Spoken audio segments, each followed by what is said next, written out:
This is about where is the pressure and how do we alleviate the pressure.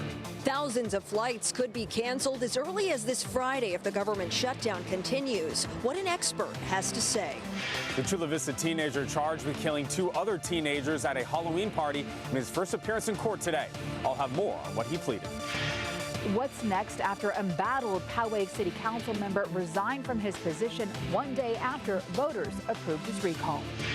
SDSU basketball players score big, trading the court for the community, helping out local students at Hoover High. It's a house, but also a restaurant with possibly the best burger in town. What the fuss is all about at the Burger Coop.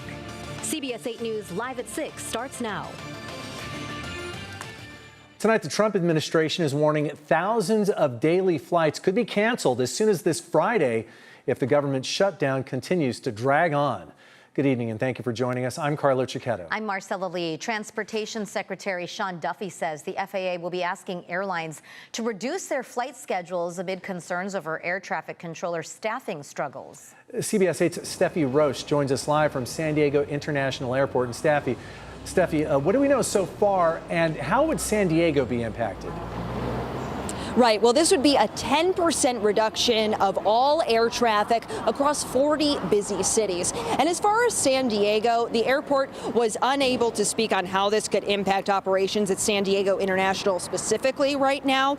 However, all travelers should expect to experience some impact come this Friday if the shutdown continues. The move would likely see 3,500 to 4,000 flights per day shuttered across dozens of airports. The purpose is to help manage fatigue and the workload of air traffic controllers who are working without pay during the shutdown. I spoke with aviation expert, retired Navy Captain Armin Kurdian about what travelers may experience. If they got to cut additional flights, then the impacts could take longer. So say somebody who has a flight canceled in the morning, might be able to go in the afternoon. Now they may have to wait until the next day. Or, if they're going on a vacation or travel, they may have to cancel their plans altogether to take alternate means, whether it's rail or driving or something else. And I spoke with travelers here tonight at the airport. They're worried about getting home or upcoming holiday travel plans. Personally, I'm flying out of the airport next week, so I don't know how this could impact me as well. There's just really a lot of uncertainty. But we're going to have more on this tonight at 7, 10, and 11. For now, reporting live at the San Diego International Airport, I'm Steffi Roche, CBS 8. A lot of people set to travel. They're in the same boat. We have the busiest single runway airport, commercial airport in the United States. Yep. I think the last survey said we're the 28th busiest airport, so I imagine that we'll be in that list of 40. We're one of those top 40 markets. It's got to be, but not a good situation. And let's just hope this gets resolved soon. The longest shutdown already in U.S. history. Let us hope. Thanks, Steffi, for the latest on that. A Chula Vista teenager charged with shooting and killing 2 other teens at a Halloween party answered to the charges in court today. This was David Garcia's first court appearance. CBS 8's Alex Cheney was there for today's hearing. He joins us live with more on what happened in court. Alex. Carlo, it was a packed courtroom today as victims for both families were there. I saw a lot of tears and a lot of hugs today. They were all there to see 18-year-old David Garcia, who is now charged with 2 counts of murder and will be held with no bail. The court is setting no bail. Today in Chula Vista Court, the judge ordered 18-year-old David Garcia held with no bail as his lawyer entered a plea of not guilty and denied all charges. The judge also ordered us to not show you his face. Garcia is facing 2 charges of murder with a special circumstance that he personally used a firearm, and additional charges of a negligent discharge and having a loaded firearm in public, stemming from the death of 2 teenagers at a Halloween party in Chula Vista last week. We went to this party with a firearm, got in an earlier altercation, fired 1 round into the air, and then got into a second altercation, and then tragically killed these 2 boys. The deputy district attorney says there were 2 fights at the Halloween party. The first fight ended after Garcia shot his gun into the air. Then, after the second fight, attorneys say Garcia shot and killed 2 people who were trying to help. The families of both victims were in the courtroom today. The victims identified as 17-year-old Elias Yanez and 15-year-old Cade Roldan. a Halloween party, expecting to have a good time, another normal day with their friends, and they ended up being murdered by this man. Attorneys say there are no suspects outstanding as the investigation continues. My heart goes out to both sets of families. I talked to them this morning as well as today before court. All my best wishes to them this time. Both of those murder charges carry with them the potential for a max sentence of life in prison. Garcia is expected to be next in court for a readiness hearing on December 12th. Back to you.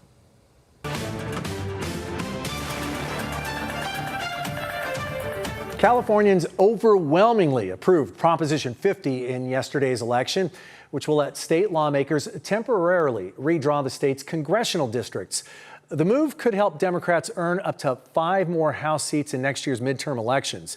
The measure was heavily pushed by Governor Gavin Newsom, who framed it as a response to redistricting efforts in Republican-led states like Texas and a rebuke of the second Trump administration.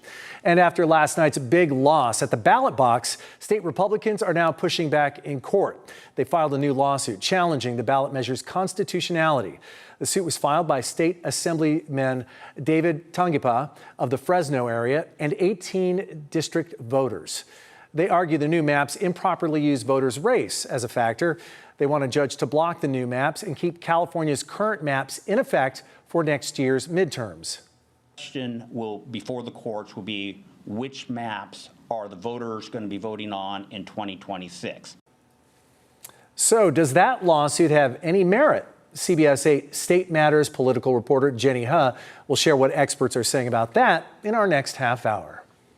A Poway City Council member who is facing multiple felony charges resigned today after a landslide recall vote. Tony Blaine is charged with bribery and perjury stemming from allegations he threatened fellow council members. CBS 8's Abby Black shares what's next for the Poway City Council and voters in District 2. Councilmember Tony Blaine resigned from his position effective immediately. This is one day after Poway voters in his district overwhelmingly approved his recall. Now the city council will hold a special meeting on Friday to decide how to fill the vacant seat. Too little, too late. Mayor Steve Voss did not mince words. He says Tony Blaine could have saved the city hundreds of thousands of dollars if he listened to the community and resigned earlier. It rings hollow after 80% of the voters say you're gone. The citizen-led recall effort started when Blaine was accused of threatening fellow council members and staff, attempting bribery, and misusing law enforcement to silence critics. He faces felony charges and is due back in court in January. CBS 8 reached out to Blaine multiple times today, but have not heard back. We're told he's deployed overseas with the U.S. Army Reserves. It's insulting. And he flat out refused and said, I will never resign. Stop asking me to resign. Anita Edmondson served as interim District 2 council member before Blaine was elected last November. She pledged not to run in that election, but committed to recalling him. Well, it sends a message not only to Mr. Blaine, but to anyone else watching, even in the county, that voters are going to hold elected officials accountable for their behavior. District 2 voters like Alexia Takis, who runs an in-home preschool, say they're ready to move forward. It shows a lot of how much we do care about getting somebody that we don't like out and making changes and having our voices be heard for change. Now the focus shifts to what's next. The city has a new policy requiring a special election when filling a vacancy within the first 18 months of a council member's term. Blaine served only 11 months, so District 2 voters will choose his replacement and a special election costing around $300,000. That at least is money that's worth spending for the sake of democracy. Mayor Voss says District 2 won't be ignored while the seat remains empty. We've got a great team at City Hall. We'll be there for them. The earliest an election could be held is February. I would imagine we'll come out of that meeting on Friday having a date for the special election and let the games begin. In Poway, Abby Black, CBS 8. Thanks, Abby. The SDSU men's basketball team stepped off the court today and into the community to distribute food to families in need. It's not just about basketball for the Aztecs. As CBS 8's Brian White shows us, these Aztecs have a lot more to them. You can see the Aztecs players out here putting in some teamwork off the court. They're handing out fresh groceries and unpacking boxes and helping students who've lined up here at Hoover High School. So some Scooby snacks. These are my favorite. I remember these. I gotta get a pack of these for myself. These are some good stuff. This is all part of Feeding San Diego's school pantry program. You'll do boxes or produce, which serves 67 schools countywide, including here at Hoover High, where 80% of students qualify for free or reduced price meals. Rolled oats right here. The Aztecs launched a new campaign called 3 for 3 to Feed. For every three-pointer made this season, $3 will be donated to Feeding San Diego, enough to provide 6 meals for families in need. Now there's a different meaning behind our three-pointers as well, you know. Hopefully we just shoot the ball well and can help out the community with it. SDSU shooting guard Miles Bird sank 3 three-pointers in last night's game. The team was 11 for 23. That's $33 for Feeding San Diego, or 66 meals for local families. It's a pleasure to be out here with these high school students. I think they run a tighter ship than we do at San Diego State. I'm so proud of them. For SDSU assistant coach J.D. Luster, this event hits close to home. He's a Hoover High alum and in their basketball Hall of Fame, class of 2007. I was once a student here who seen guys come back and seen people who I looked up to, and for me, it helped me dream. It helped me believe I could become something other than what I seen every single day. About 20 Hoover students volunteered to help distribute food to more than 300 families. We love to volunteer. It's a great way to help our community, and we love helping the community as much as we can, giving food to those in need. For students receiving food, the impact is immediate. It feels good because it helps out my family, you know, and the community that's in need. You want some oatmeal? Feeding San Diego, who CBS 8 is proud to be partnered with, hopes to expand its school pantry program to 100 schools by 2030. And thanks to partnerships like this one, every Aztec three-pointer this season will score more than just points on the board.